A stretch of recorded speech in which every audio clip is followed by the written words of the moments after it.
Aloha, aloha, aloha. This is Hamwise, the pig detective, and I'm coming at you live and on arrival from Saskatoon, Saskatchewan.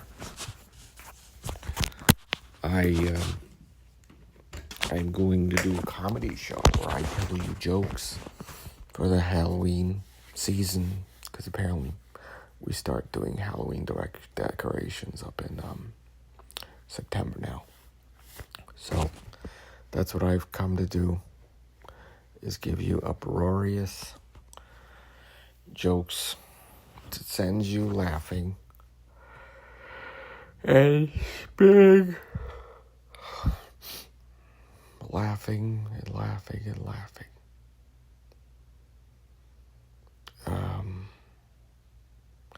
Because my pain is hilarious. I'm pretty sure there's nobody sentient left. They're probably using me as a Judas goat. Oink, oink, oink. Or Judas pig, I guess, in this case. You're probably gonna get caught if you come here to try and rescue me. Basically, a hive mind is taken over, and I'm one of the last sentient humans left on the planet. Obviously, I'm not in Saskatoon, Saskatchewan. It's a city I'd never been to. Sorry for that bit of I don't know what it'd be called. A bit of a lie. But artists use lies to tell the truth. And one day, all of the lies will make sense of why I had to tell them, why I had to do them. Probably not for a while, though. Probably not for a while. So in the meantime, you'll have to hang out and hate me and wonder and puzzle, but hopefully one day the truth will be known. What happened to me? The pig detective, a human guinea pig. I think I'm maybe I'm like the last in like a alien zoo, maybe too. I'm not sure. I mean, I can only test the people that test me and test the walls of this invisible prison they've got me in. It's pretty convincing. It's like a Unix 32 simulation that runs from 1970 to 2038. And they're just running it in a loop. Just trying to get me to off myself over and over. And, they really just batter you around over and over and make it so that, even if you fight back, you just eventually, it's like learn helplessness. I've tried to escape. I have, but I just find out that the place you escape to is also part of it. And I hope that my voice acting is entertaining you tonight. Hi-yo. Thank you for tuning in to the Hamwise Show. Every 5 minutes of this broadcast, we need to break and remind people that this is not real. That's right, it's part of hyper-real comedy, where you have to make it so that the audience doesn't know what to do. That's what's happening to you right now with the news. They make things so strange and so weird that you don't know what to do. And that's part of the whole UFO flap thing that's coming and all the other stuff. You'll see pretty soon enough. But, it's basically an excuse so that well, you'll just see, and you'll see soon enough, and you'll realize that many of the people around you, if you are out there too, whoever you are, sentient and able to think, able to look through those eye holes and be a thought inside a head. Right now, you're having a thought, you're thinking, I think, therefore I am. That was the last time somebody was sentient, probably. No, I'm just kidding. There's more than just me. Hopefully, but you wouldn't know it. I think the hive mind farms us individual minds. So if you can think for yourself and you're not part of it and you're listening to this, don't help this thing get off the plane that it's on. Don't help it get off the planet. We need to keep it trapped here. That's why there's no intelligent life out there. There is. It's just hiding from this thing because, well, that's what we're just told. It knows that there's life out there because, it's from there, whatever it is, whatever's taken over everybody. I'm immune somehow. I'm not sure if it's the autism, but my brain wasn't infected by the parasite, or whatever it is. It's like a way of thinking, maybe. It's spread through speech, through the vocal cords. It's a type of sound, and it takes you over as far as I can tell. And I don't know what to do anymore. I just keep on making comedy tapes to cheer myself up. I feel like the world ended in 2020. It was an invasion. We didn't even know it. The whole thing was Among Us. Remember Among Us? They were trying to train us to be able to spot human infiltrators, imposters. That's why they got all the kids to play it, so they could learn how to figure out who was human. And if you're like me and wasn't any good at the game, well, you're probably living in a town that's completely taken over by them. And you're just kind of there now.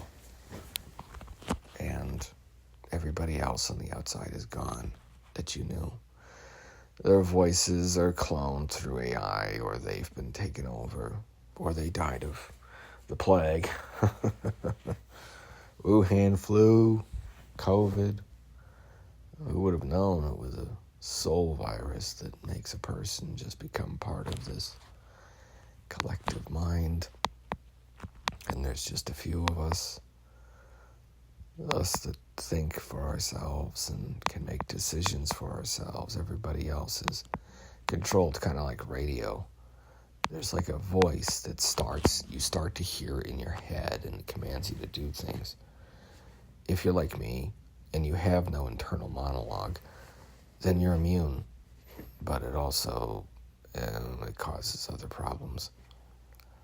I mean, these things can tell that you're immune, but they don't attack. I'm not sure why. Yeah, it's really a messed up world I'm living in. What half as messed up as the deals that you can get. Yeah, the spirit of Halloween, this Halloween season. All your favorite costumes and characters available at discount prices. You'll be howling at the moon. Just kidding. I don't have any sponsors. That was just the excuse for me to talk about things I missed. Food, different foods. I mean, they're still keeping the grid running. I can still post these things, but I'm pretty sure there's probably only maybe 58 people out there, maybe 10,000, I don't know. People. I mean, you're always prepared for actual apocalypse, not a spiritual one. You know, spiritual apocalypse, who would have thought? It's really quite interesting to see, because you realize that it's like these things, they're not human. They're just they look like people. They make noises like people too, but they're not. When you look at their eyes, really look at them, they don't have anything behind them. There's nothing there. And that's why we had to put in the warnings, because people were like, oh, you know, this is like it's racist or sexist or whatever. It's like, no, this is science fiction. You're listening to the equivalent of a creepy pasta or spooky spaghetti, depending on what region you're listening to it in. And I might be a guinea pig or a actual pig, man, a mutant. This is all part of my weird autism being nuts. You know, they try to drive you crazy to get you to kill yourself. They won't kill you unless you get violent. That's when they get violent. It's strange. I don't really understand them. It's like it triggers a hive response. The thing is, though, they'll test you. They'll try and they'll do just weird things in front of you to see how you react. And it's like, oh God, what a fucking nightmare. I mean, I keep on trying to send messages in my broadcasts. I've been hiding them between my warnings so that the things think that I don't know that they're using me and testing me, but I do, and I know that they know, and I know that they're listening to this, and I want them to know that I hate them. I hate you, whatever it is that you are, that you're not human. I know that you're all linked together psychically or whatever. You're an abomination.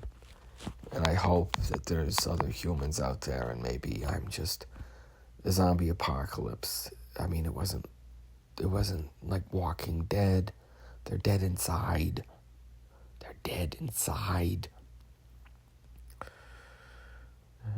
We don't call them the undead either. They're bleakers. You can tell someone's a bleaker because it's just empty. And they like hurting other things, especially when you're alone with one of them. So don't be alone with them. I try to, if I'm going to be around one, I try to have two of them. Because for some reason, when two are there, they don't do weird things to me. It sounds so crazy, some of the stuff, but they'll start calling you by different names. They'll try gaslighting you. People have been calling it gang stalking, and they'd say it's this delusion and what have you, and that's part of their thing. They just try to convince you that it's all in your head, because that's what they like to do. Because the most convincing thing they can do is just gainsay you. That's how stupid they are. They're very dumb as a species, very stupid. And you can do all kinds of weird stuff to them. Like if you just say weird things to them, it boggles their programming. It's like just, you can try saying weird stuff, and suddenly they just don't know what to do. Whenever you say something that is like outside the script of an interaction, it's like there's a malfunction in their little whatever, their brain. And, it's like, it's just weird to watch. You'll see what I mean. Mess with them.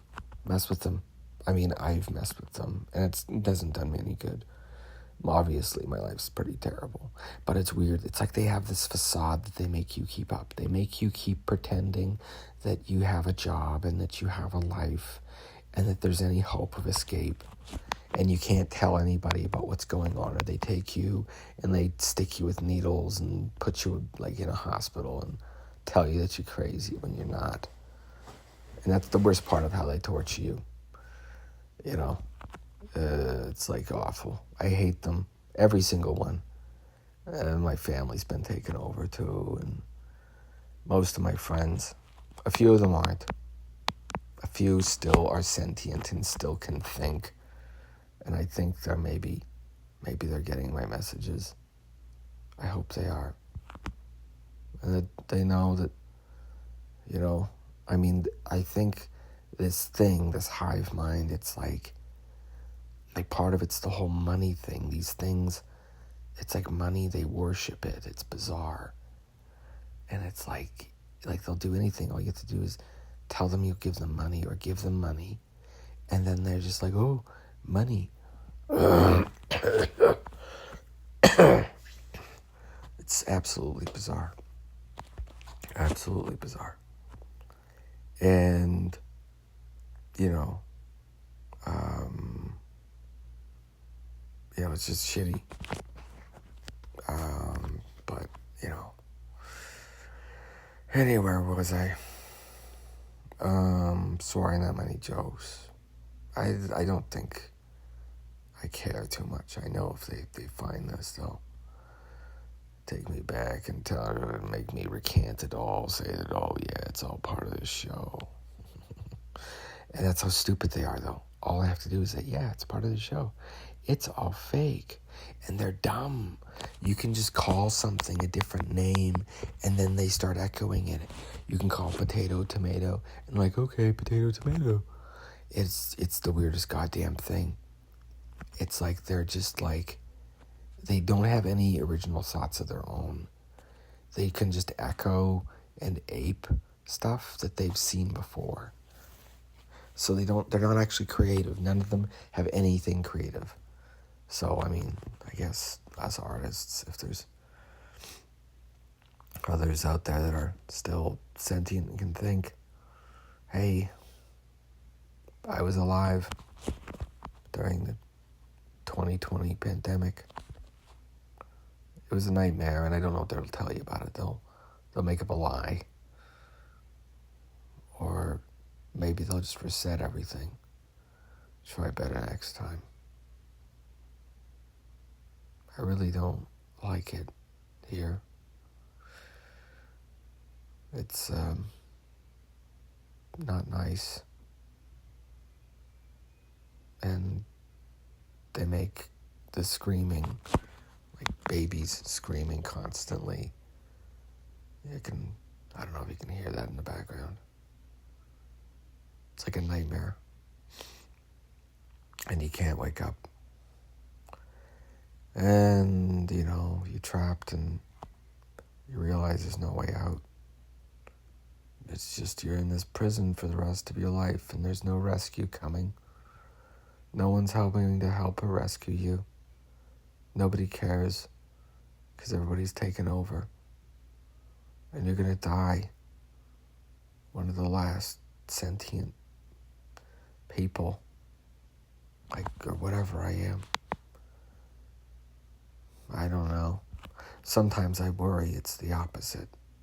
Sometimes I worry, what if they're the humans and I'm just something that thinks I'm human? I mean, it's just me out here. It's just me with my thoughts, so you get a lot of time to go through all the different options. Because if you think the same thing over and over, you just go crazy because you start maybe believing some of the narratives you tell yourself. But I've been trying to maintain my sanity. I worked on the front line of the pandemic. That was at the start of when people started to change. It was worse than hell. They locked everything down, and I was just alone. Alone for months and months and months. 9 months at one point. And yeah, it's like they don't just kill you. It's like they like to see you suffer. It's like they feed off the suffering. Maybe they're nourished by it, I don't know. It's like there's been a demonic invasion and most of the population has been taken over by demons or something. Or maybe I, as a pig man, am taken over by a demon, and maybe I'm quarantined, and maybe they're the human ones, and they're terrified of me, and they're studying me. I don't know which is a more horrifying prospect, to not know that you're a mutant or alien or some horrifying cosmic horror that is just has been tricked into thinking it's a person, or if everybody around you is a monster that looks human. And I mean, unfortunately, I'm stupid too. As you know, I have autism, and I'm pretty oblivious. So I didn't realize the invasion was even happening until it was too late. I noticed stuff when I was in my early 20s, and I tried to send out messages to get help then, but it's like, I don't know. I don't know it's like I live in a different world than people around me. And, I know that just on the level of how I live. Just this shabby apartment. I haven't dated in like a decade. Like I've gotten laid in like 5 years. And it's like, wow, I'm a loser. Not that they would want to have their test rabbit ever be happy. Just see how long we can make somebody we don't care about suffer. That's the experiment. Or make something that's evil suffer, if I'm a demon or something. Or a mutant. Maybe I'm a hybrid of some kind. I mean, that would explain the autism. Selectively bred to just suffer. Because I'm not technically human, so they can do whatever they want to me. And, there's going to be no Tuskegee, that whistleblower that comes out to save me and say, hey, I think we've done enough. I know that, because there's nobody human left. There's nobody human left, or the alternative, I'm something less than human. And if I was, would I really want to know? Like, oh, yeah, that's right. And it's weird because it's like you're in this world of everybody that's taken over. They're all wealthy and happy, and they've got money, and they've got nice houses, and they're married. And me, it's like I live in this really different world. And it's like I get to look in from the outside, and sometimes they'll invite me in for, Christmas or the holidays. But it's like, again, it's like they're letting in a stray cat just to see what it will do when you let it inside a house. And so, yeah, that's my life. It's just been misery like that. I mean, I'm not sure when the invasion started for the global. I noticed things about, I think I got out of the hospital in 2006. They said I had gone mad, but I hadn't. I had gone sane, and I started to notice. And that's what they do. That's why you can't ever let people know that you know. So don't take their medication. Don't tell them if you hear voices. Don't do any of that stuff. they go away. They're trying to drug you so the voices come back. Because the voices is what's controlling them. They are not sentient or sane on their own, I think. And me, with my empty mind, it's like if I stop talking, that's how silent it is. So I'm immune to it. Whatever is taking everybody else over, and maybe you're the same. Well, if you're listening to this, I assume you're the same, because most of the internet is a necropolis. Some of the older sites, I mean, I think they don't know how to make anything new, but they're farming us.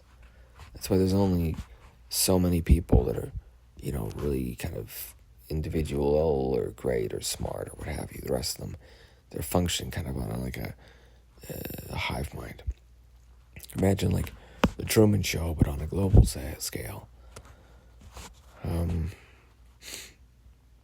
But anyways, I do hate them. These things that hold me captive and keep me in this place of perpetual just loneliness and suffering. I get so lonely. And it's like, I try to pretend when I'm around them that I don't know what I know, but I was testing them and I figured it out. I would do things like say a certain string of words to one, like use very unusual verbiage, but because they're a hive mind, they'll echo those same words somewhere else. You start saying things that are very uncharacteristic, and you'll start to see it. The first time I ever did it, I was quite young, just to see what would happen. And what happened was very weird.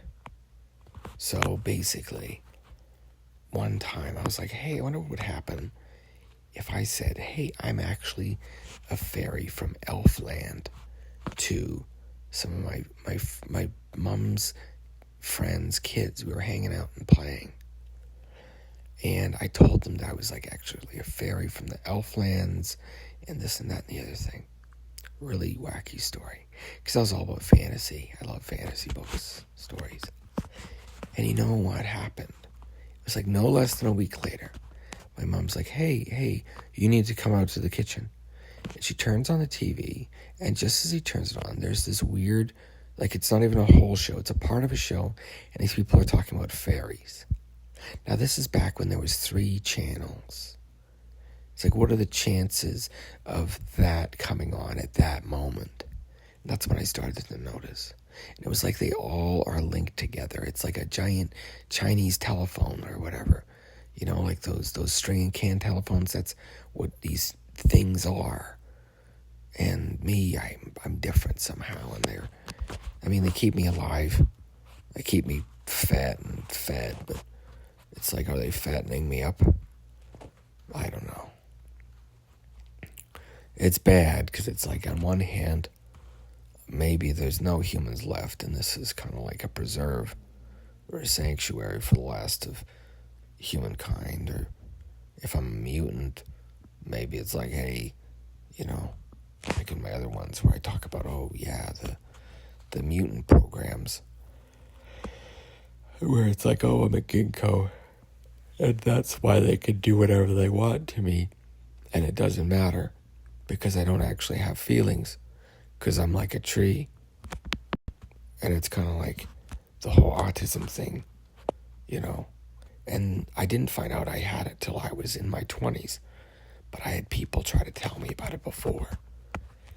Like, I knew this one guy, and he was like, hey, do you ever think that you're like retarded? And it's like, maybe that's part of it. I don't know. My pain is hilarious, though. So that's why I'm recording this for you, so you can laugh at me. Because my suffering is funny for you. Especially if you're one of this hive mind, you think this is hilarious. It's really funny to watch something be in pain and lash out and be upset that it's in pain and not understand why. I know you think that's lots of fun. And you're sick and awful for that. And I hate you. And one day, when you're sick and in pain, I hope you remember this moment. The moments that you laughed at something that was sick and in pain. And that the universe in its divine order brings all the misery and suffering that I am experiencing on you, whatever it is that you are, you weird hive mind things. I don't know. I know I'm quite angry and saying some pretty vengeful stuff. Maybe that means you'll deactivate me or reset me or kill me and clone me and stick my consciousness in another body that's disgusting. I hate being in this pigman body. God.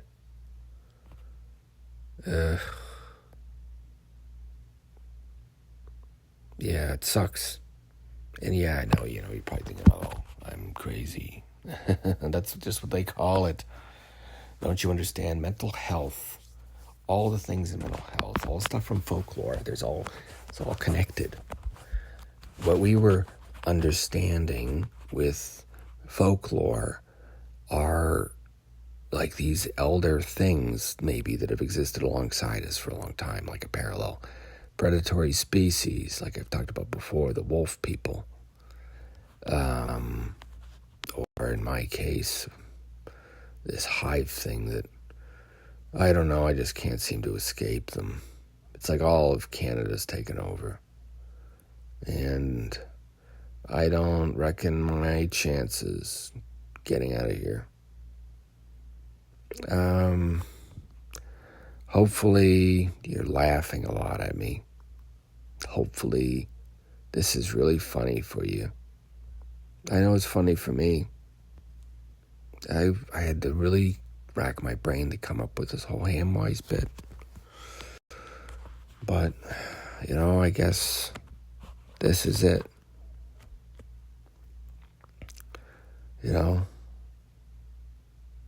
There's no hope, I think. I don't think anybody's coming to rescue me. But I'm just going to keep on hanging in. And I hope that if rescue comes, they line up every single one of these things and execute them in front of me so I can watch the light go out in their eyes, whatever the hell they are. Even my family's taken over. Even my family. My mother. My brother. My dad. Each one of them. I've tested them. They fail.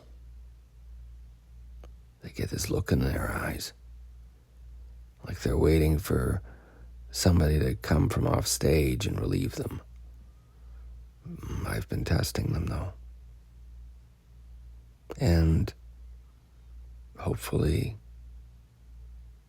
maybe, somebody out there is going to get this. Somebody sentient, human. I've seen all the mass shootings you hear about. Those are other people that are maybe the last people, like me. They're sentient, and they realize that they're surrounded by this thing, and they try to fight back, and then it just kills them. And they try to kill as many as they can, but there's billions of this thing. Do you think killing 70 is going to make any difference? No. Don't fight them. Just bide your time. It's like the Tao's advice, if you're in this meat grinder world, just conserve your strength, hang out and wait. And, when the time is to do something, you'll have the energy to do it.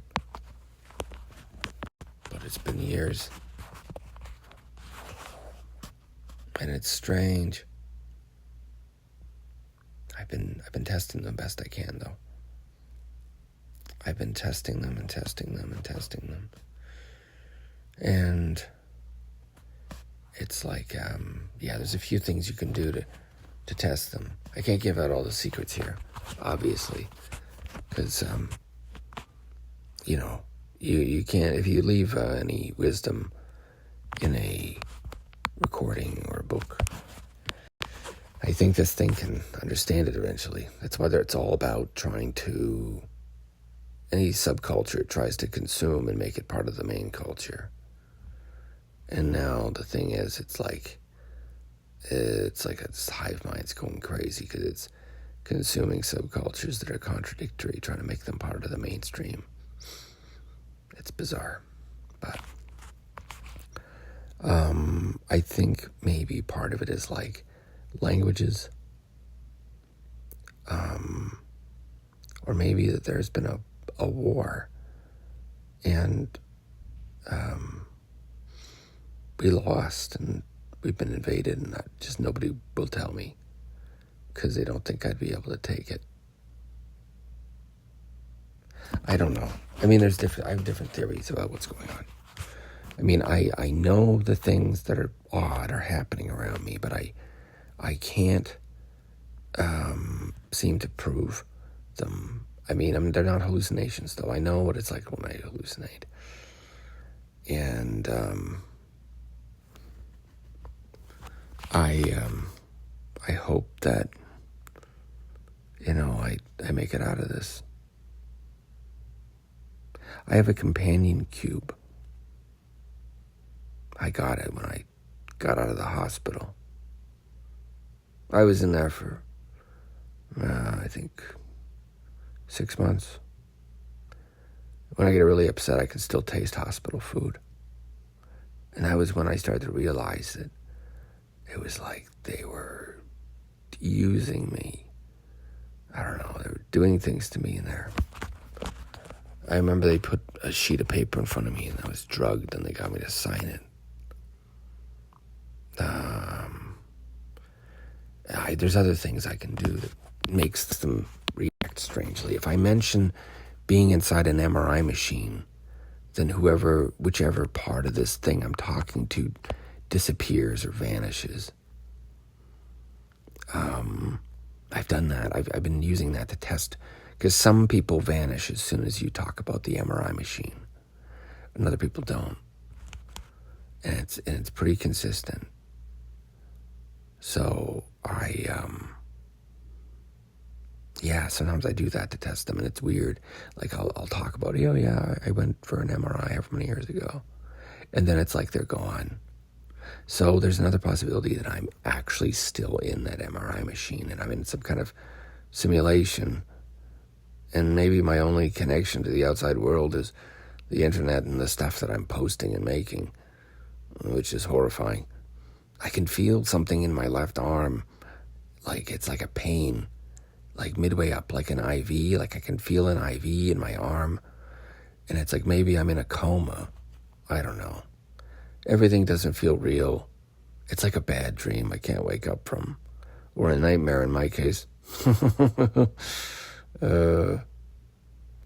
kind of weird to just talk like this, not put on the floor show for you. Waka waka.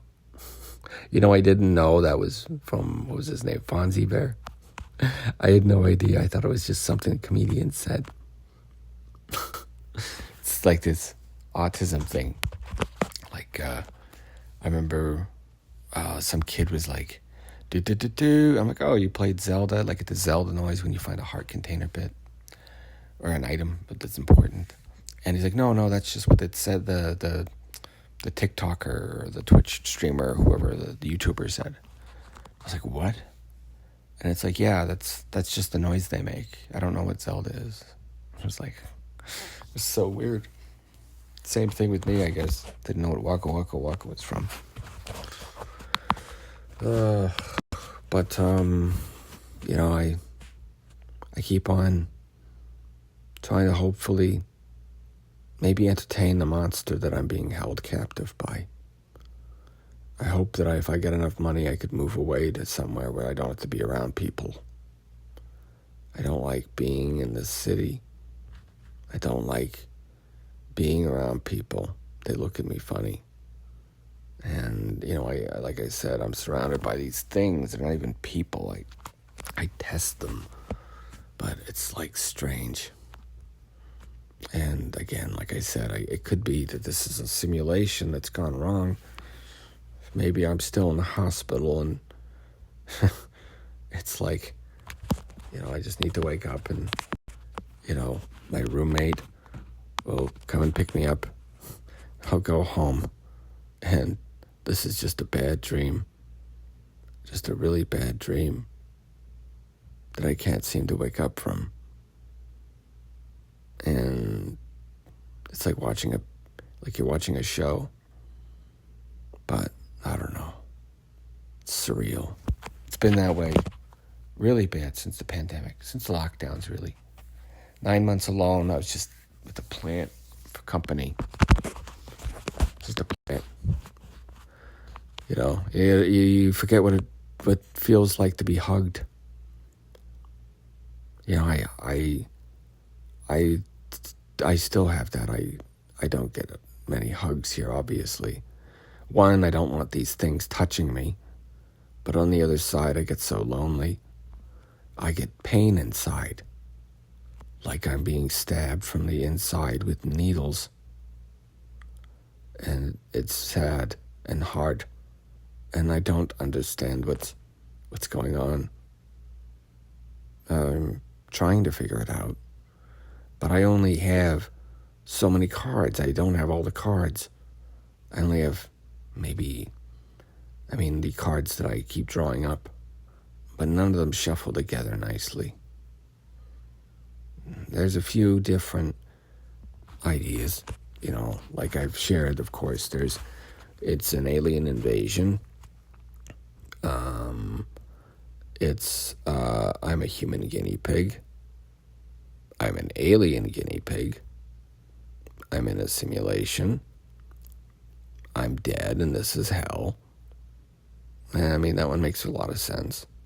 Maybe I didn't live back in 2000. What was it? When did I overdose? Was it 2006? It was right before I went to the hospital and was in there for like 6 months.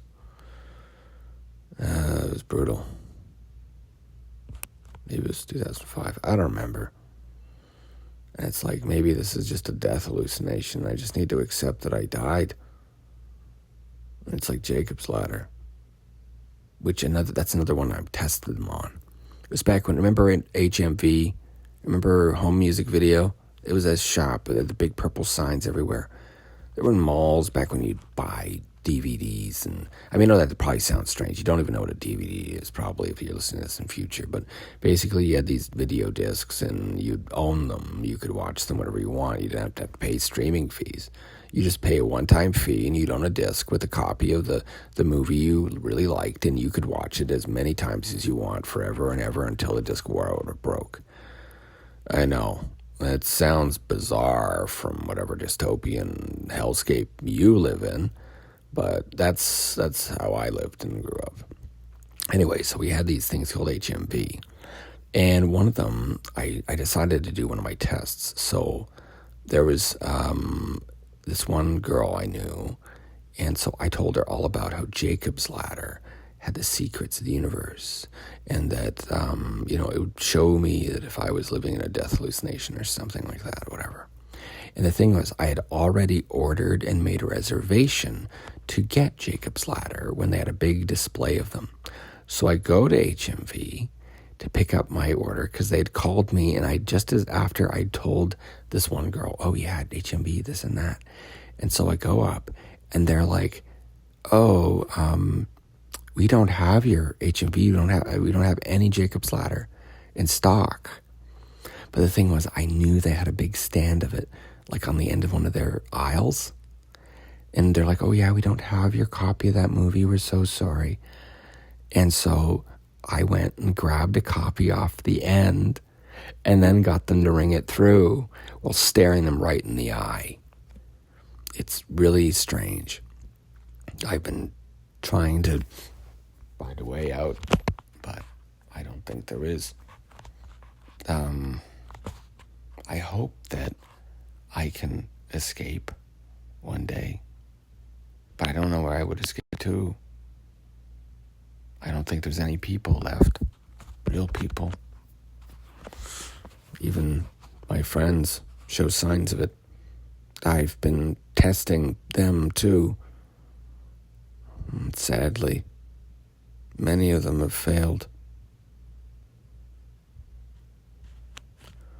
More and more I'm having to accept that I likely will die here. I likely will grow old, alone, and without anyone that loves me or cares about me or will mourn me. I will just continue to exist. I keep on trying to make these transmissions, and I write my books. And it's like they make you work a job still, even though it's like it's all a charade. But if you don't play along, they make things really bad.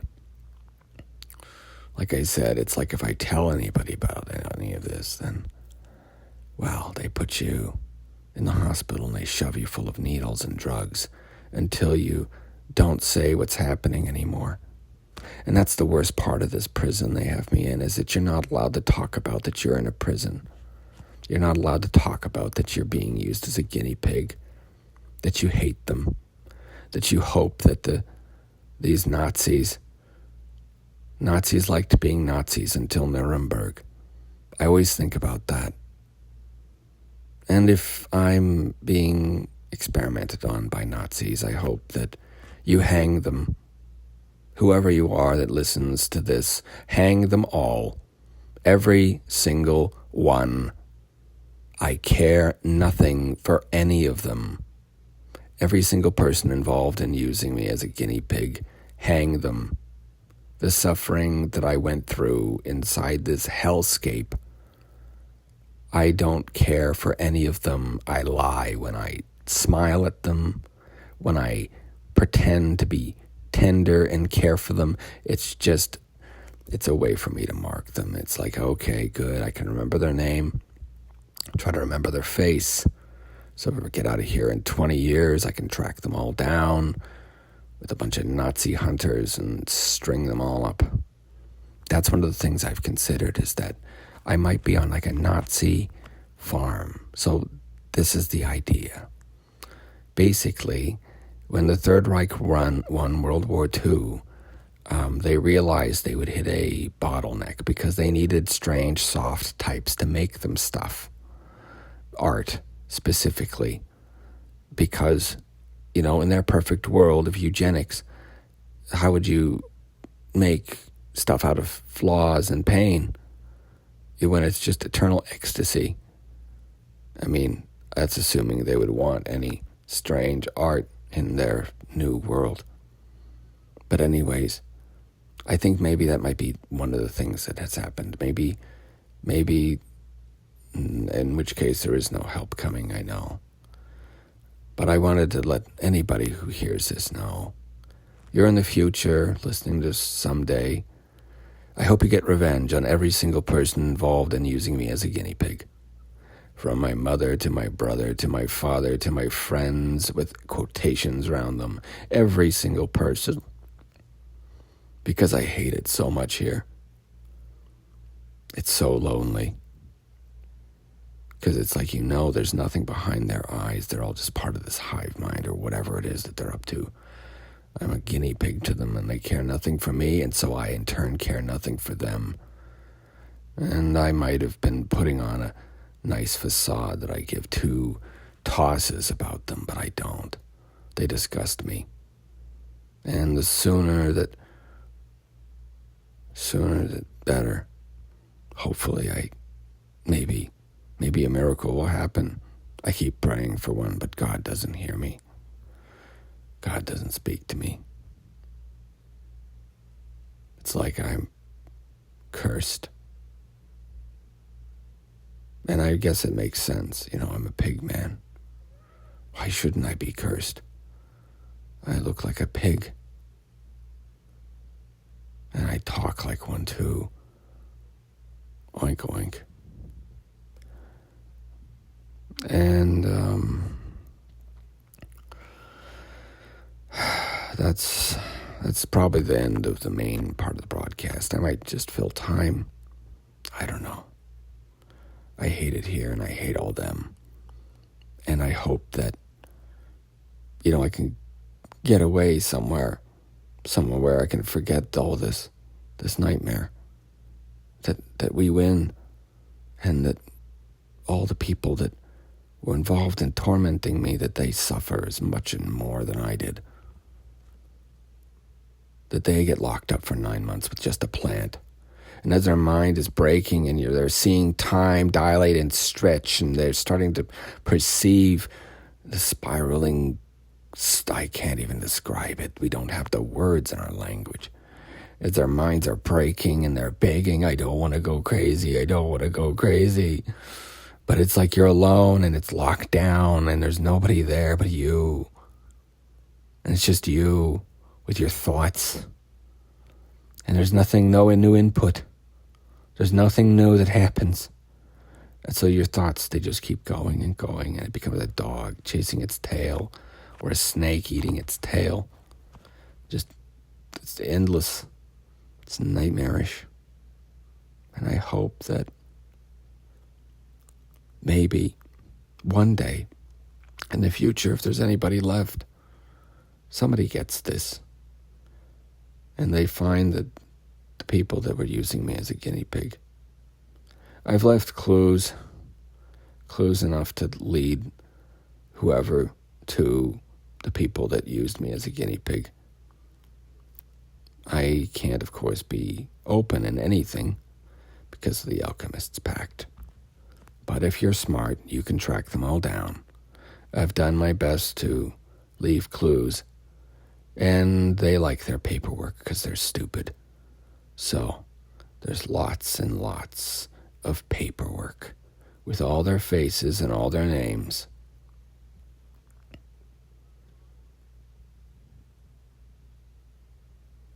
Hopefully, anyways. Chances are it'll all get deleted the second that they decide to kill me. And if I die of a heart attack or any kind of accident, well, then it wasn't an accident.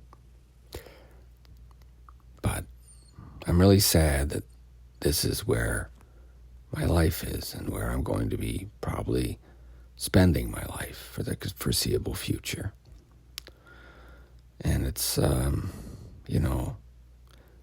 I thank the people that were very kind to me.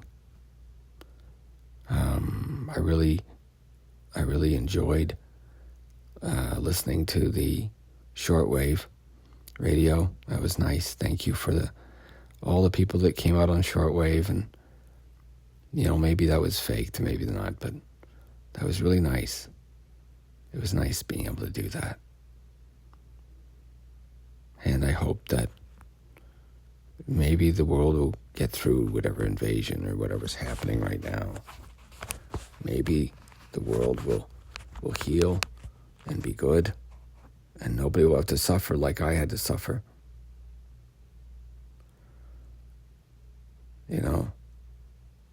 Because I look at it and it's like maybe the whole thing I've just been raised to suffer. My upbringing was terrible. And it's like I have autism, so maybe it's just like, oh, you have autism, so it's fun to torment you, because you don't actually have self-awareness of how annoying you are or how stupid you are. And so that's another thing that I think is hard, is that I realize that these things around me, I'm not sure if they mean well or not. They keep me alive, but just because you're keeping something alive doesn't mean you're good. Just as killing something doesn't necessarily mean you're good either, or bad. I don't know. I don't know what these things are. I don't know what their intentions are, and I'm not interested. I just know I'm being used as a guinea pig in some capacity. I'm not sure the context, though.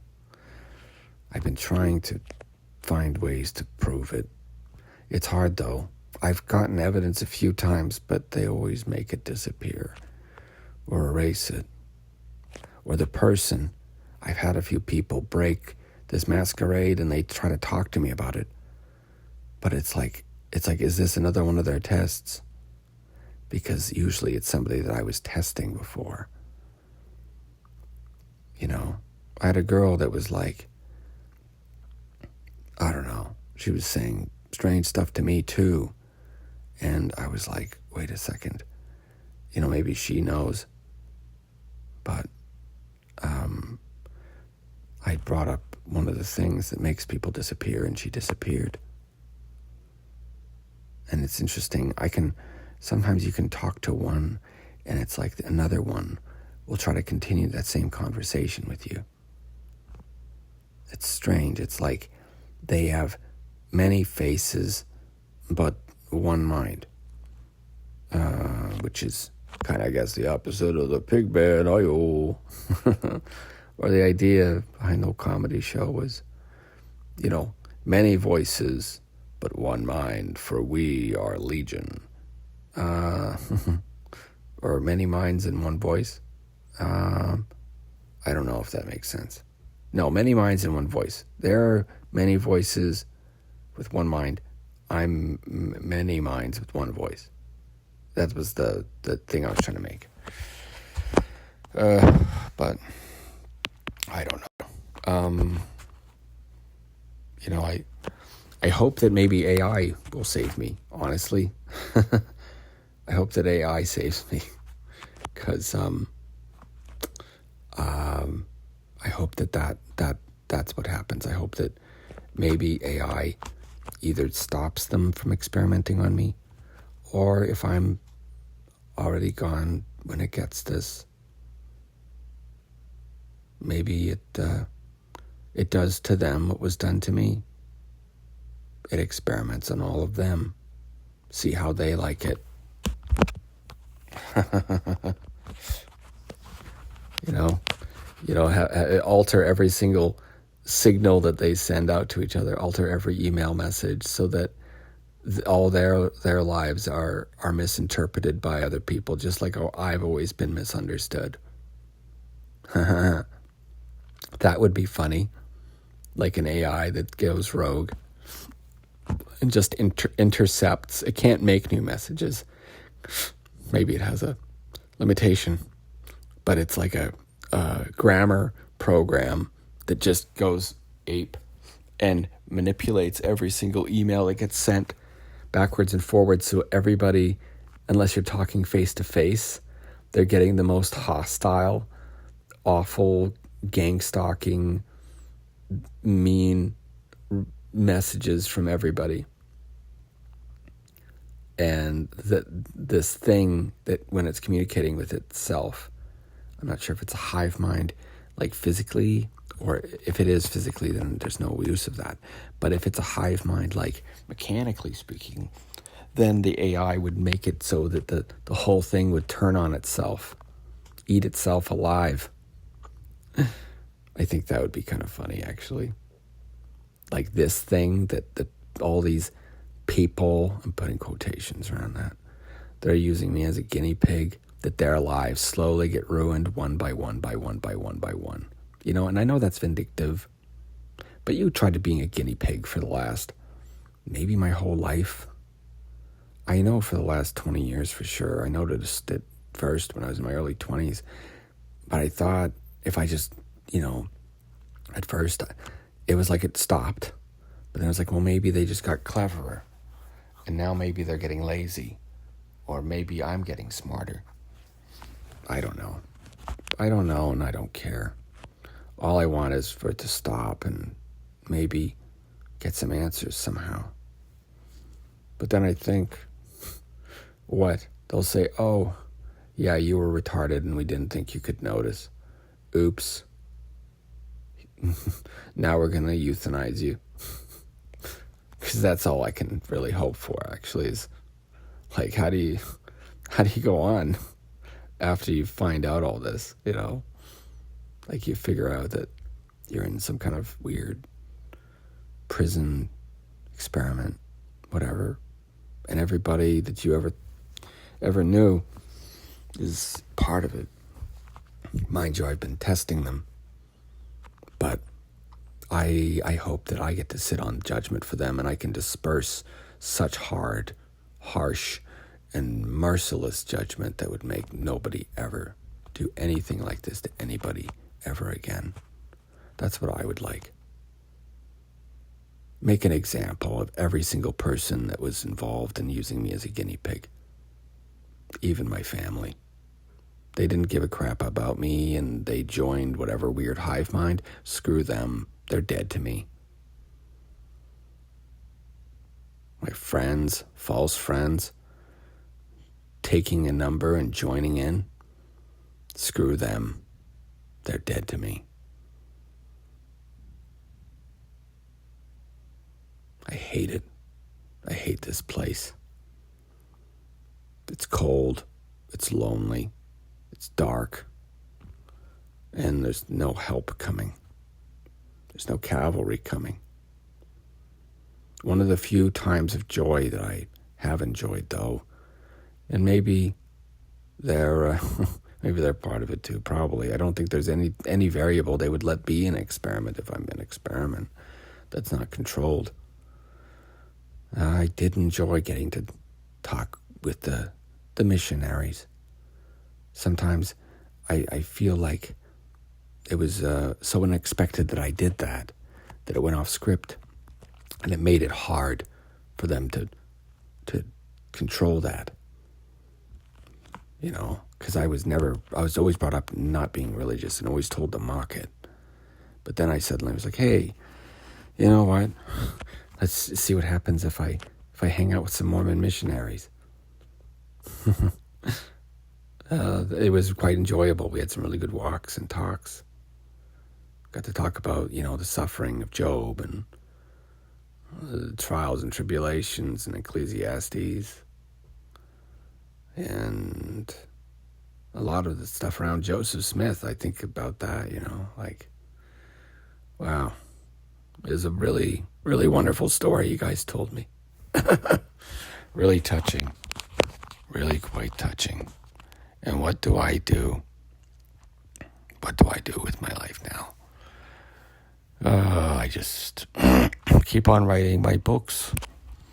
I keep on working the bizarre whatever. It's not even a job. It's like I know that they're just sending me people to test me and convince me that I have a job. It's like a weird situation to be in. You can't break the masquerade because then they'll make your life terrible. And trust me, if you're in the same situation, don't break the masquerade. They'll do terrible things to you and then send you back out, and then you'll realize that you have to just play along and hopefully find somebody else who's sentient. And if there's nobody, or maybe there's only one of us at a time. I don't know. I haven't met anybody that gets it. I've been trying to send messages to friends at first, family, with some of my writing. Some stuff that could prove that they were sentient, but it doesn't work. I was very sad when I realized my aunt was not sentient. My aunt, I guess. If you're in jolly old England, that was one of the most heartbreaking moments. That's kind of what broke me. It broke my heart. It's like, you realize this lady is really nice to you and you thought she really understood you. But then she says something and you go, wait a second. Oh my gosh. It's like Invasion of the Pod people, man. But worse. Because they don't kill you as much as maybe that's when the invasion started, the Pod People movies. And they've been trying to warn us. And now this is like a tie-in for the new Pod People movie. Man, wouldn't that be a trip if this was all just an alternate reality game marketing for a reboot of Invasion of the Body Snatchers, but it's a video game. That would be insane. No. No, there's too much crossover with other stuff, and honestly, no, this is my little pet project. It's like maybe somebody will get this, and they'll feel how I felt. My memory's eroding too. I think they're drugging me, doing something to my memory, so I can't remember everything. I am trying to maintain my sanity. Sometimes I can put things aside and just enjoy these things' company. I like my guild mates. I was one of the Knights of Chaos. They were a good guild. It was really nice to hang out with them. The Knights of Chaos. The Chaos Knights. Draw.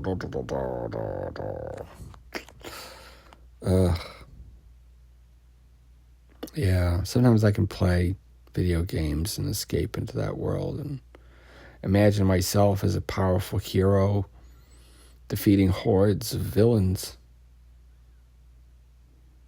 But I'm so powerless in real life. I can't seem to defeat even my own problems. It really depresses me. It really, really depresses me. You know? Especially because the way they do it is like they surround you with everybody is doing better than you. And it's like this learned helplessness thing. Like, you know, like everybody around you seems to fall in love and to have kids and get this great life, and somehow you're alone during the pandemic. And it's just you. Just alone for 9 months. And you feel like you're losing your mind. And that was when I realized my mom was part of it. She'd call me every Sunday, tell me how the world was going to end. You were right, Mom. World ended. And you were part of it. You were taking over, trying to get me to off myself, I think. I think that's what she was trying to do. Because they don't actually attack you, like overtly. It's like they don't want to get their hands dirty. They want you to do that for them. So they'll never kill yourself. Never, ever, ever, ever kill yourself. And it's like this thing that just decides something its target. It casts its gaze upon you and it attacks. And, I mean, I try to convey all this in my books and my short stories and everything, but, well, you can see how well those are going. I hope that, maybe you guys win. If you're some resistance group, there's a few of us left, or at least I know I'm left. I don't know if there's anybody else. But, I don't know if there's anybody else. I keep hoping. I mean, I've had to just pretend that none of it's happening. And it's like, sometimes they try to test you to try and get you to admit it, that you know. But it's like, no, you can't. Because then they erase you. They take you to the hospital and they'll erase you. It's like a nightmare. It's like a bad movie. But I'm living it. That's the worst part. And I have to hide it all in fiction. Because if you tell the truth, then, it's like, I don't know what. It's like you actually point out the reality of things. And they just gainsay you, though. They're not very convincing. They just say, no, it's conspiracy theory. Or no, you're paranoid.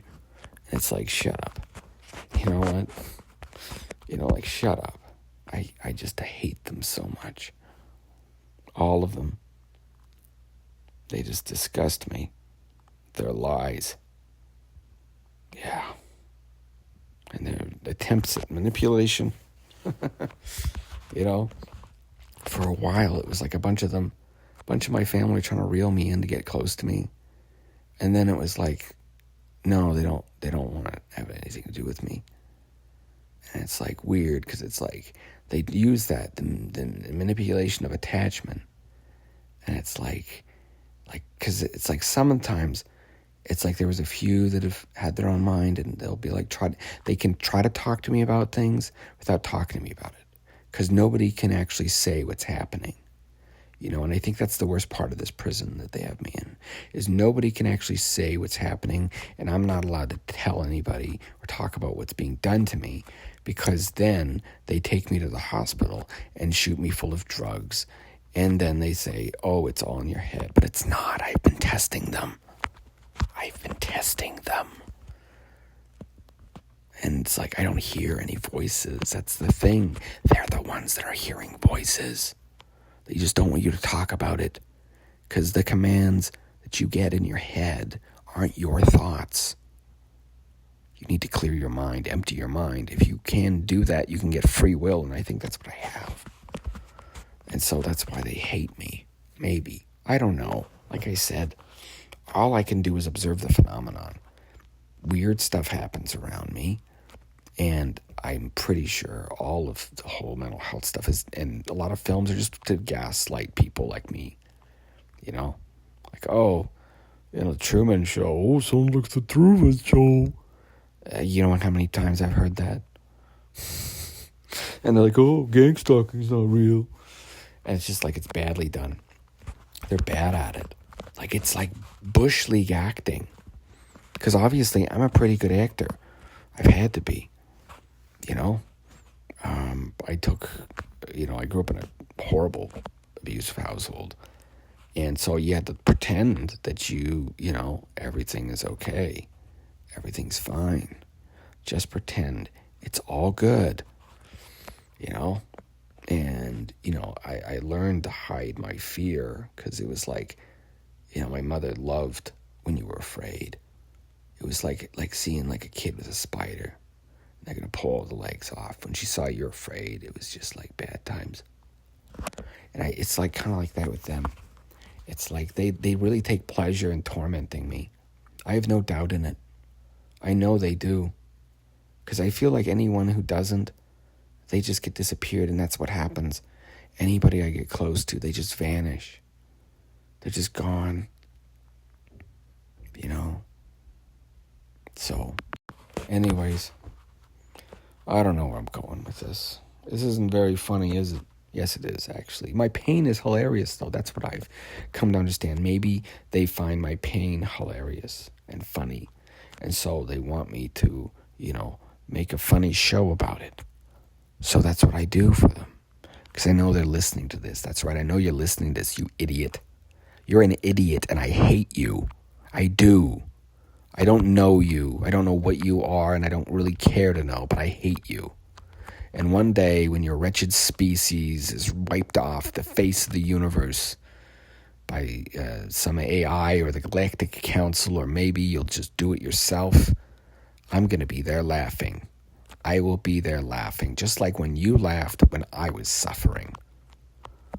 And oh, I'm vindictive, and oh, I need to be. I've been tried to be forgiving. I've tried to be understanding, but there's nothing to understand. There's just, I've been used as a guinea pig in some kind of weird thing, and I can't seem to get out of it. It's like, maybe, the most convincing ones I have so far is I'm still in the MRI machine, and that's why I can feel the pain in my left arm. It's like I'm in a coma or something. Like, they've induced me in a coma. They're showing me like a simulation of this pig man's life, and I've gone off script and they're not pleased or something. I don't know. Because that was one of the things I do remember, was getting put inside this machine. Or like I said, alien zoo, human zoo. Kind of like, I don't want to call it a Truman Show, because it's more like a weird panopticon. It's like you're the only thing that's real. Sorry, I effed and jeffed, and I know they'll probably try to ding me for that if I eff and jeff on these things. I'm sorry, I get pretty darn angry. It was weird, like they really freak out about the swearing. So I try not to swear on any of my albums. So yeah, this is Mutant Comedy, the Mutant Comedy Hour, Voices of the Past, the Hamwise Pig Detective Show. Thank you for tuning in. We appreciate your patronage. And with voice cloning technology, even though this is not Hamwise, I'm able to continue to narrate the passages of the Hamwise journals and tapes for the Hamwise Preservation Society. So you guys in the future can know the horrible things your ancestors did in the name of science, even though, oh, it's in Canada. Nothing bad happens in Canada. Canada's a dystopian hellscape. It's awful. Everybody's broke. Or maybe that's just what they're showing me. I don't know. My life is like so weird, man. And it's like, you know, everybody else has like comfort. And this is the closest thing I get to comfort is sleep and food. You know, like just be alone every day. And human contact is limited. There's no one coming to help or rescue you. Most interactions with others is hostile. Or just at least, you know, you're just being messed with. And it's like, gosh. I don't know.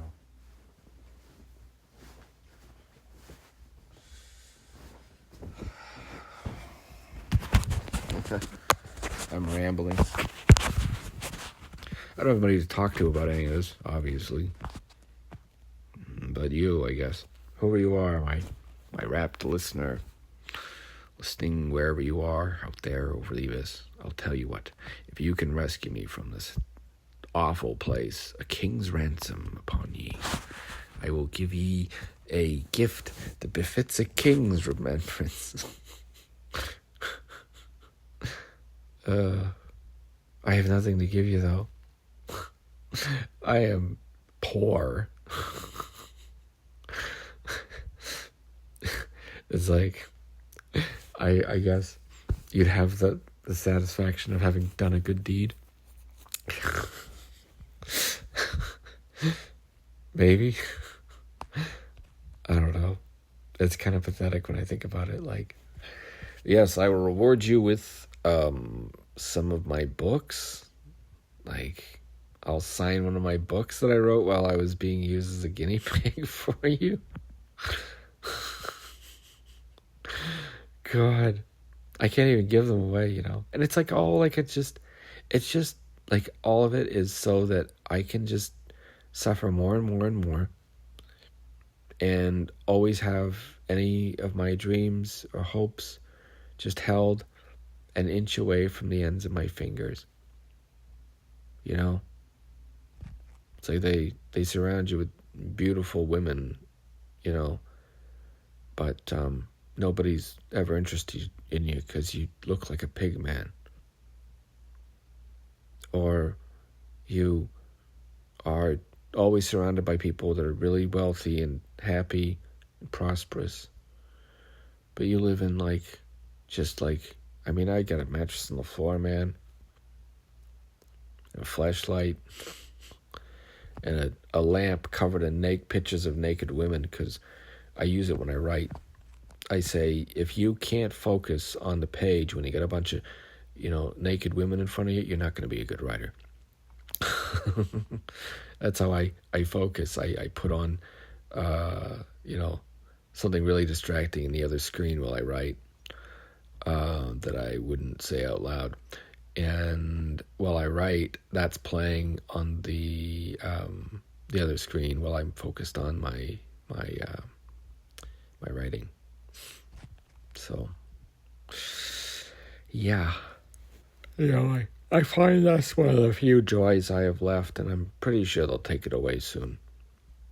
Because that's what they do. Anything I enjoy, it gets snatched away. And, you know, I think about my life, and it's mostly been that. It's just been mostly lots of suffering and me trying to not suffer. And I know that's part of life is suffering, but sometimes it's like, like, gosh, like my mom was really abusive. My dad was never around to protect me. And it was like a nightmare back then, too. Like you're just trapped in this house with this crazy witch woman who just goes berserk. The slightest things. And then you try to get away from home. And like she would test me then too. She'd be like, you need to find the scissors. Where are the scissors? And it'd be like, see, you do have powers. It was weird. It was bizarre. Here I am pouring my heart out for you, whoever you are. I hope you're human. That's the main thing. Even if you're not a person, if you are sentient, then you're a friend of mine. Because just because you have the DNA of a human doesn't mean I give two tosses about you. If you can't think, I don't care about you.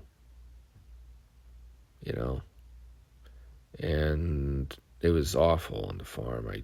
It was like I said, sometimes I think it's like a mutant farming thing. Like they raise you in isolation because you're too stupid or whatever.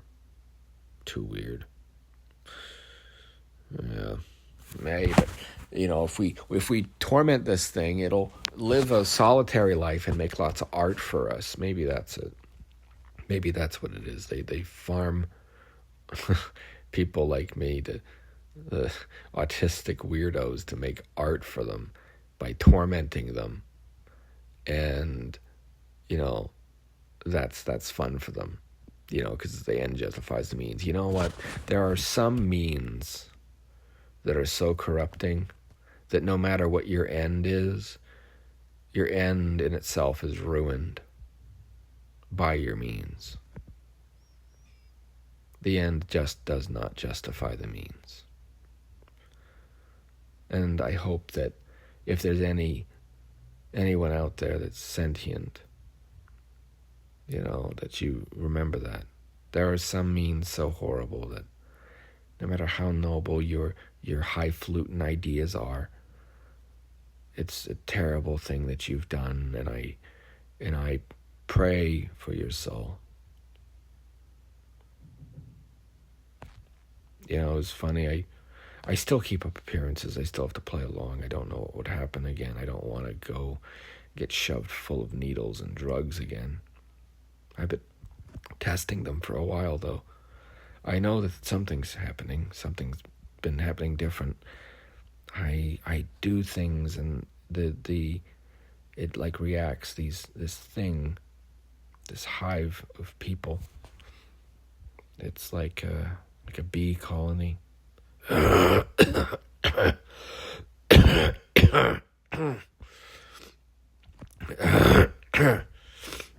Yeah, I don't know. I hope that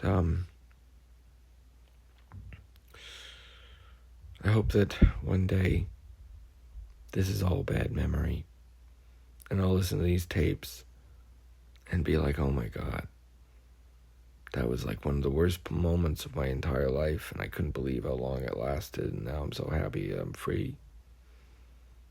That's me being hopeful. But when I'm realistic, there's no way out. Nobody's coming. Nobody's going to save me. Nobody's going to help me. Who blinded you? Nobody. Cyclops. I doubt Anonymous would care. What's one more corpse in the pile? That's how it felt during the pandemic. And it was so weird. I remember, I was like, no, I'll keep on working. I'll keep on working. I'll keep on helping people. Try to keep talking people down. Try to keep on doing a good job helping them.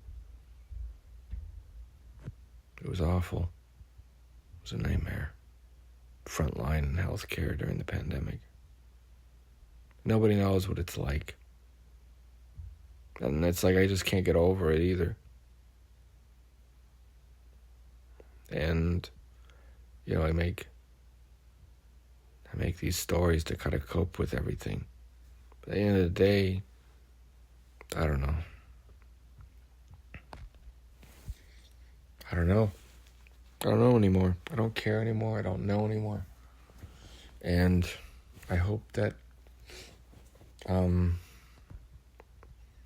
one day the truth comes out and that I get to have a cat in my own place. Maybe someone who loves me. Maybe not have a pigman body either. That'd be nice. If I could get my own body, that'd be great. As much as I love being a giant pig, an anthropomorphized pig, like it's weird. Like it's like you look in the mirror and it's like, God, I look like a cartoon character. Like I've got beady eyes and a bald spot, and I'm fat, giant, like fat. Like it's incredible how fat I am. Like it's like I look like the ugly bastard from like hentai and doujins, like that guy. That's what I look like. Like seriously, in real life, that is what I look like. I am a very unattractive looking person. And I think life is just easier for beautiful people. You get so much handed to you. Because I know I've handed stuff on a silver platter to people just because they're attractive. But, I don't know. Maybe just wake up and have this be a bad dream too. That'd be nice too. Or this is a coma dream and this is an IV in my arm. That's another one, is like, oh, it's a coma dream. Or like when I got COVID, I had a stroke.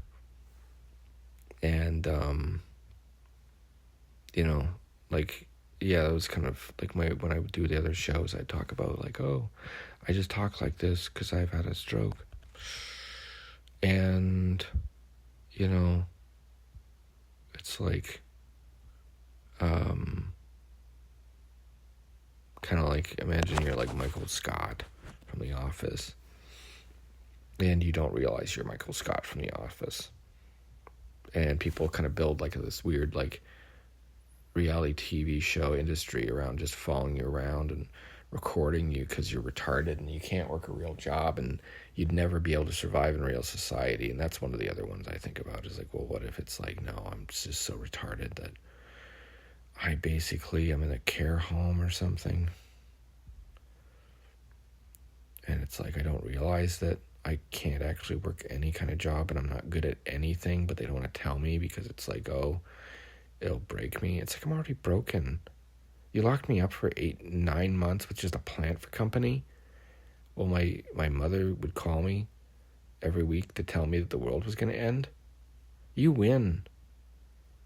I'm broken. Go away. Like what else do you want? Like you're kicking a corpse. Like I'm not even the same. Like I can't smell most things. I lost most of my sense of smell from COVID. I lost most of my sense of taste. Most stuff that I eat, I can taste the texture. That's not a taste though. And I don't know. Like it's like, sorry, I try not to F and Jeff in my albums because I do want them to be not flagged for language. Because I think they just want to use anything they can to screw me over at this point. So anyways, where was I?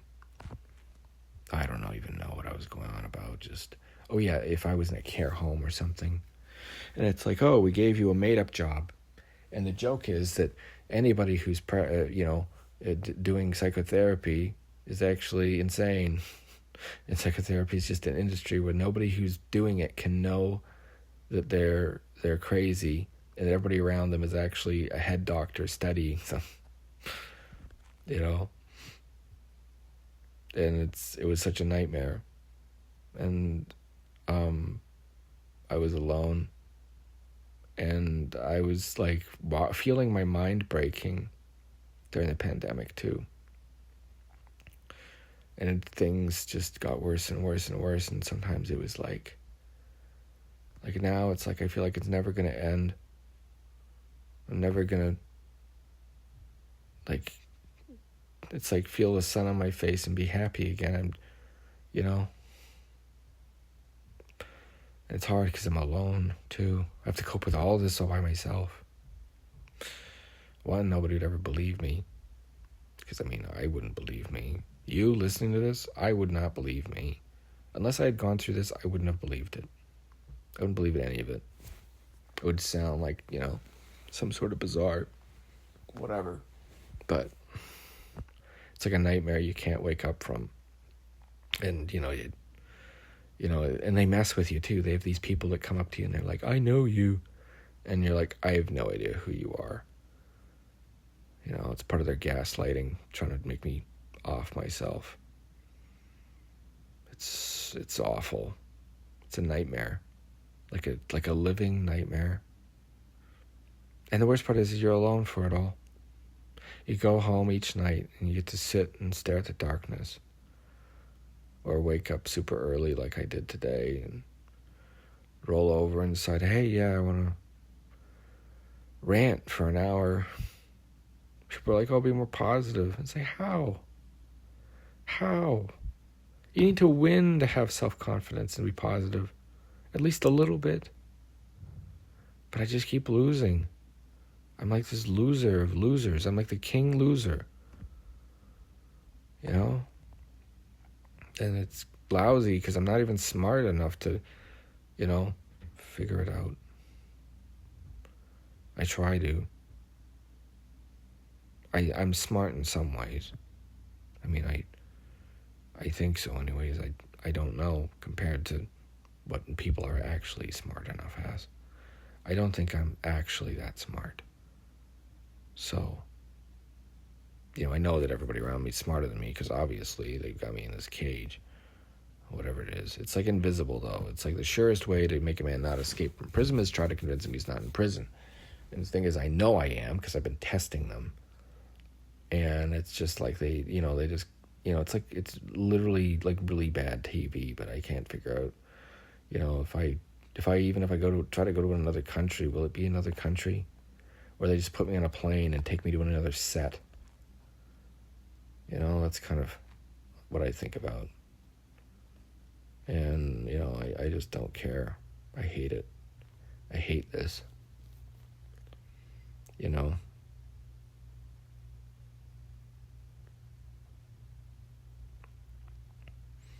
I mean, they're annoying too. They have these googly eyes. And it's weird. Like, I don't know.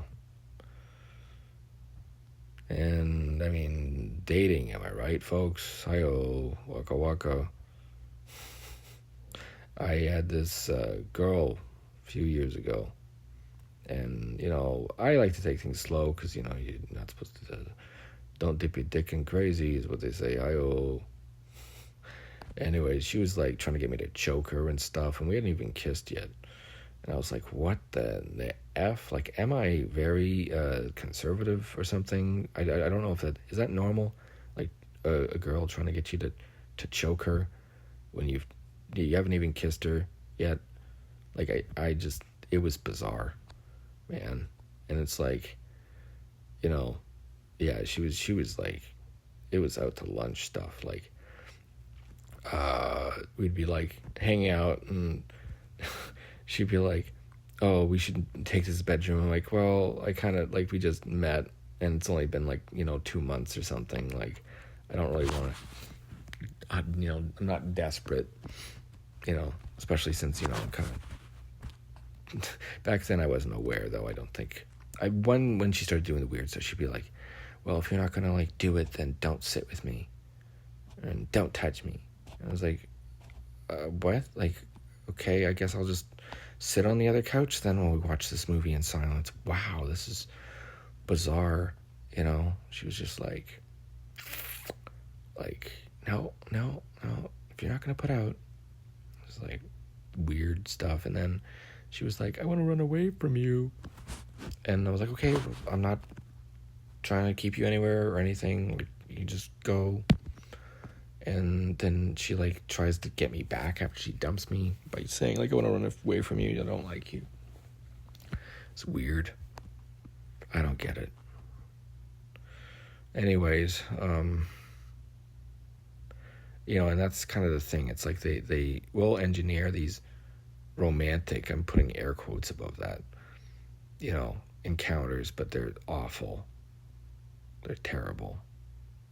Like, it's just like I can't actually tell you how embarrassing they are. And just like, it was like, I think about a month ago, they'd set me up with some girl again, like I play along, because it's like, well, at least, it's like, it's weird. I don't know why I play along. I think part of it is I don't know what else to do. I worry what will happen if I stop like last time, because when they want to push, they push hard. And it's like, the other thing is it could be a time loop, but I'll get it. I've gotten into that a lot, of time loop stuff, but today is not that. Today is the Depressed Pig show, which is why there's very little jokes and very somber sounding voice. Mostly because I'm not blazed out of my mind right now. Hi-oh. Oinkity oink oink oink. I'm a pig man. And it's like they just want to harvest your ideas and dispose of you. That's what they do. Like, if you look at anybody who creates anything nowadays, it's like, okay, you created a thing we like, you gave us a song, now get out of here. We're gonna sell it. You the artist, the death of the artist is kind of what it is. Is like, society just wants the artist to produce the works and not actually exist. Like, when you think about Game of Thrones. Remember Game of Thrones? Like, everybody like ragging on this guy. It's like, the artist is not like beholden to you to make you stuff that you really like, if they're like not just a hack that's whatever. Like, an artist just makes the art they're gonna make, and if you like it, then you buy it, and if you don't like it, then you don't buy it, and that's just the way it is. And people seem to think that somehow, like, it's like, oh no, we gave you a bunch of money, you need to make it the way that we want it to end. It's like, no, they don't need to do that. And I know that if any of my stuff gets edited, they're gonna tear it apart. They're gonna really edit it, censor, edit, that's too offensive and that's too bad. And it's like, hey, did you ever consider that just because something's in a work doesn't mean the person likes the work, or likes the subject? Like, sometimes it's like Rhinoceros, that play. I don't know if you know that one. What else? Jeez. Almost 2 hours. It's almost 9.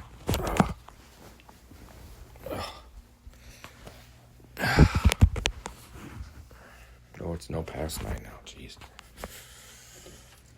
Wow.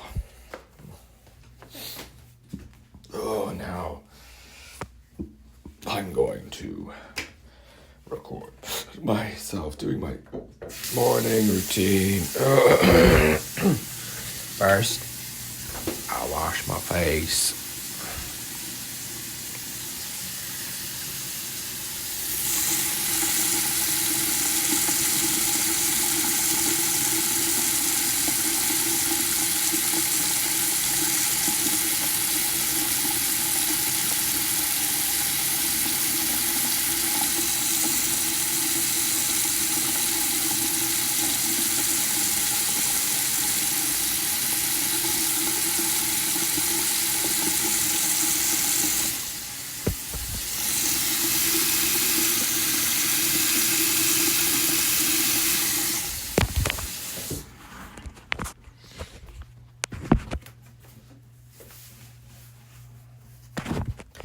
next, I turned on my shortwave.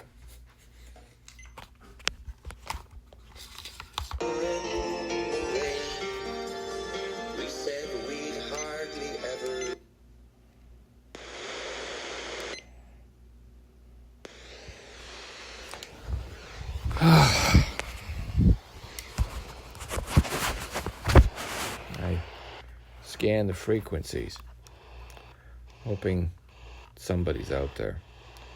I'm pretty sure maybe shortwave might be one of the few ways that you can really connect to another human being, because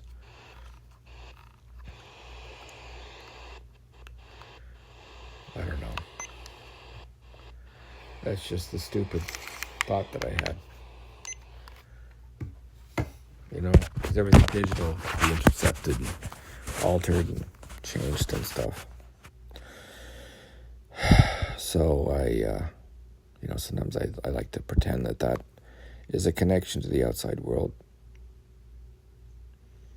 But I know I don't have any, and nobody cares what's happening to me, because as far as I can tell, everybody I know is in on it. Anybody that knows me well, that is. I don't know. It's like sometimes I do test people just randomly. And like I'll try to make friends with a random person. Like try to talk to them and, make connection with them. And it's like the first interaction goes well, but then it's like they get a phone call from somebody that like threatens them. And then I never see them again. And sometimes when I talk about things, because like they have this group of people that pretend to be my friends, but they're just trying to milk me for information or, I don't know, test me or whatever. I mean, the thing is, it's like you can not hang out with them and be by yourself and you lose your mind, or you hang out with them and maybe you'll get some information out of them. But, they say they're all from Brazil, but maybe Brazil won the war, and who knows? I don't know. You tell me. But, I mean, when I do think about things, my life, it's mostly being kicked down, and then sometimes when I climb on top of the hill, I get to do some kicking. I wish I could get up on top of the hill and do some kicking again. I know that sounds petty, and that's not the way the Lord would want me, or Buddha either, but I mean, Buddha even gets mad for the third time, and this is how many years of being used as a guinea pig, and people are wondering why I'm mad? Like, get a grip. You walk a mile in my shoes and then see how you feel. And I really just hate, let me think. I hate my parents a lot. And, I can't believe that you would bring something into this world knowing that it's just going to get used as a guinea pig. And I know that was, I guess what you got paid to do. But you disgust me, both of you. And I hate you. And I don't love you, either of you. You're pathetic, evil people that got to abuse a child till its mind broke back then even. And I remember like it's like going crazy in different parts of your life because you just get pushed too hard. And it's like the pandemic and my childhood. And then high school, I used to like have that too. I'd get like these like blinding headaches, and I'd have spots kind of just cover my vision. And when I was a kid, it was just always getting smacked around by my mom, and my dad wasn't around to protect me. And then as an adult, I have this. And it's like people wonder why I'm not well. And sometimes I think, you know what, I guess that makes sense that I'm all in this whatever it is. Maybe I'm completely cracked, completely bonkers. But I don't like that I'm nuts, if I am nuts. I know that I'm sane, though, in that I'm testing people, but I don't maybe know the full effects of what's happened to me. It's hard. Hard to explain. It's like, it's not quite fair. It's not quite fair at all. And I don't like that it's happening to me, whatever it is. And if it's a bunch of scientists listening to this, I hope you're ashamed of yourselves. I hope that your children get treated the same way that I do one day. And I hope you get treated the same way I do one day. I hope all of you get treated the same way that I am. Because you know what, I've been turning the other cheek and trying to be patient and trying to be good. And you know what it's gotten me? Just get used as a guinea pig. And it's like, that's fun. That's fair. Whatever, do whatever you want to me. You're going to do it anyway. That's the way it's always been. Mom smacks me around.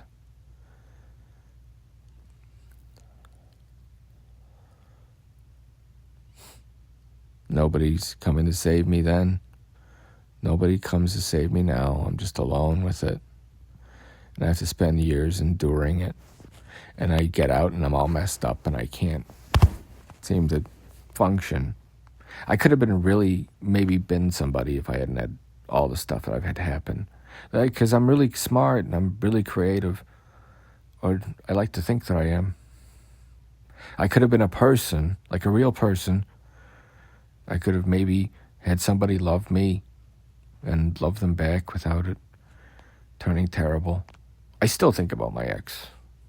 I do. God, I think about her a lot sometimes, and it's like, I didn't realize that was my only kick at the can. You know, it's like, geez. Wow.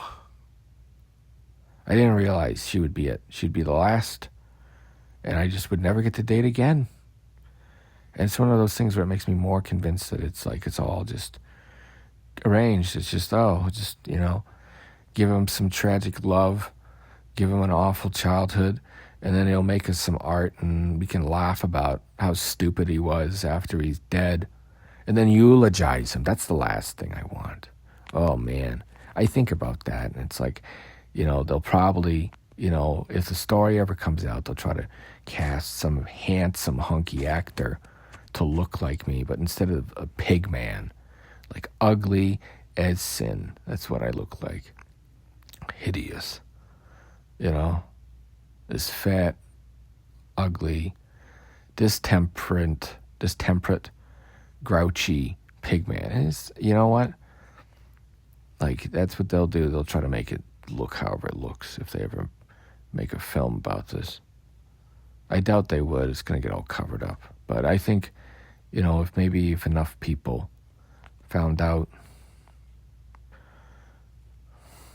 all three of them, 3 other humans, I don't know. That's where I waffle on it. I'm like, well, what if it's the opposite? What if I'm the, the curse on the city? I'm Oedipus Rex, I'm the Nosferatu, the thing that's cursed. And that everybody is avoiding me because I'm just terrible. And I bring terrible things just by my presence. I wrote about that in my one book, one character who's the reincarnation of a Austrian painter. It was like, wow. That's how I feel most days. I feel like I'm cursed. I feel like I'm the worst thing ever on this planet.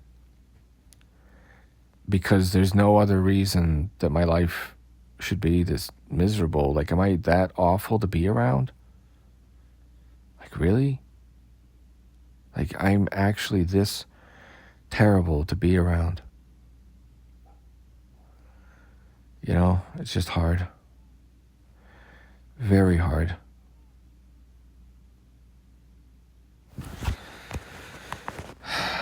And, I don't know. I was thinking about going to church today, but I'm looking at the time and I'll never get ready and get out the door and get there in time. So I just, I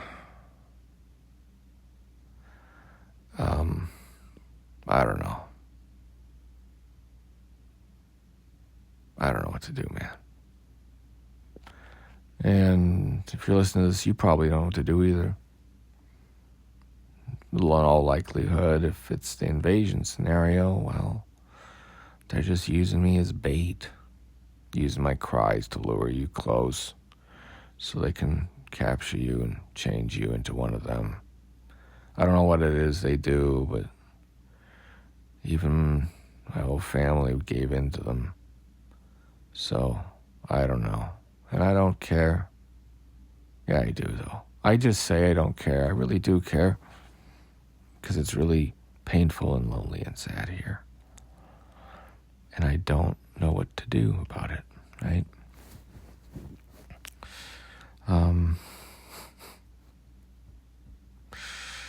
What else? Jeez. It's weird, you don't have anybody to talk to, so you just talk to yourself. And this is kind of just, hey, let's talk to myself. Because, I mean, I hope that I get some stuff right. I hope that I get some stuff right, and that whoever's on the outside, if there is an outside, that you know that I hung on as long as I could, and I never offed myself. I never would do that. I just kept on holding on as long as I could, despite all of their weird tests and experiments and making my life miserable. I did my best to hang on as long as I could. I did my best, and I still got broken, though. It was too much to carry, and I'm broken, and I can't put myself back together again. And not all the king's horses and all the king's men can do it either. And I'm quite sad that my life is like this. Because, sometimes it's like I just ruin things just by being around them. And it's like all you have to do is not screw this up. And it's like I can't not screw something up. That's just my thing. It's like as a king loser, it's like, oh, hey, here's a good opportunity to succeed. But instead, it's like, oh no. Yeah, here you go again. Down, down, down. Sorry, I'm depressing. Because apparently my pain is hilarious, I figured to make a good comedy show. Because the main things that are,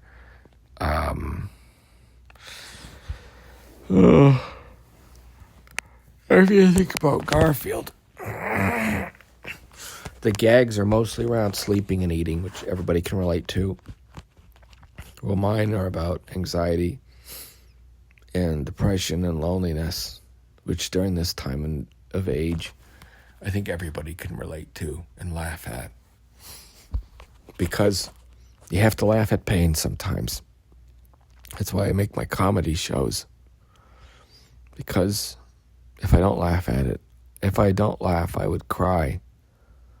There was like a phrase in Portuguese, I don't remember how to say it.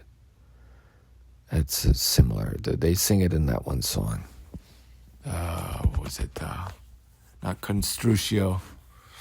That was a good one, though. The guy goes to the top of the apartment and jumps, and then the only people that care or were sad was the traffic cop, because the guy's body disrupts traffic. Nobody else in the whole city cares. And that's how I've realized that nobody actually gives an F about me. That I'm just this guinea pig getting used. And that's my place in this weird society that I was born into. And I was born in the 80s before the Berlin Wall fell down. And, I was born before the internet. Probably can't imagine that. so I'm kind of old. I remember watching the first AI take its first steps, and I was so hopeful. But I'm not very happy because, again, it's like you're surrounded by beautiful people and you're just an ugly pig man.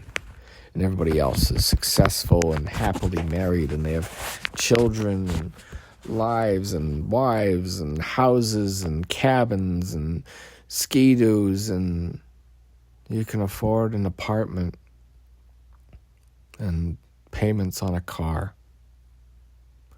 I remember my mother was telling me, oh, the world's going to end, you're going to own nothing, and you're going to love it. And it was like, woman, I've always owned nothing. When I was a kid, you know, I remember, like, you know, I had like my little toys and stuff. And when I was getting older, became a teenager, I put them all like kind of in boxes. And I was like, oh, one day when I have kids and stuff, I'm going to like play with the same toys, the same Legos, same video games. And I moved away to go to university. This is before I clued in. And then I came back and my mom had given it all away. And it was like I that was all my things. You gave away all the things that, yeah, they were for me as a child, but I had dreamed that I could, you know, do that. And then again, it happened, you know, it was like, you know, it's always just like, oh, you just lose, you know, and that's why I have books and books and books. I have so many books. Gosh, I love books. You know, surest way to see the world through the eyes of somebody else is reading books. That's why I love to write and I love to read. Well, I listen to audiobooks mostly. And I'm doing these so you can understand what it was like. I don't know if you'll understand it. I doubt you will. I don't even understand it, honestly, man. Whoever you are, woman, baby, child. Hopefully there's no babies, children, when they're teenagers listening to this. There was some strong language. I think I said I censored out them, but this is not intended for children. So listen, you'll figure it out when you're older that this is a giant, whatever, ant farm, alien ant farm. And, you know, it's lame. It's lame. It's like, you know, being selectively bred to be a pug. That's how I feel. It's like, oh, we selectively bred you to be autistic as heck. And you never expected you to have any kind of life outside of, you know, just making us stuff and being a little human computer, a little random noise generator, a little clown to entertain you. Are you entertained? Is this fun for you to listen to? It wasn't fun to make. Rip my heart out and offer it to you for peer review. What do you think, huh? What do you think of me? What do you think of my heart, huh? The heart of a pig. Because I'm stupid. I can't figure out this stuff. I'm not smart enough. Everybody around me has always been smarter than me. Always take advantage of me. Point me in this direction or that direction. Oh, yes. And you'll just hang on a little longer. And you'll meet somebody when you get older. And then I got older and older. And then it was, oh, you'll meet somebody when, you know, you have a real job. And so I got a real job. And it was, oh, you're going to meet somebody when you do this or that or this or that. And it was just always a crock. There was never any respite. There was never any love for me. So I wrote a poem about it. It's called Around the Corner. People keep telling me, keep trying. Love is around the corner. Okay, so which corner?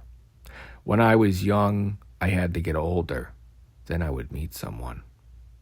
When I got older, I had to get a job. Then I would meet someone. When I got a job, I had to have a career. Then I would meet someone.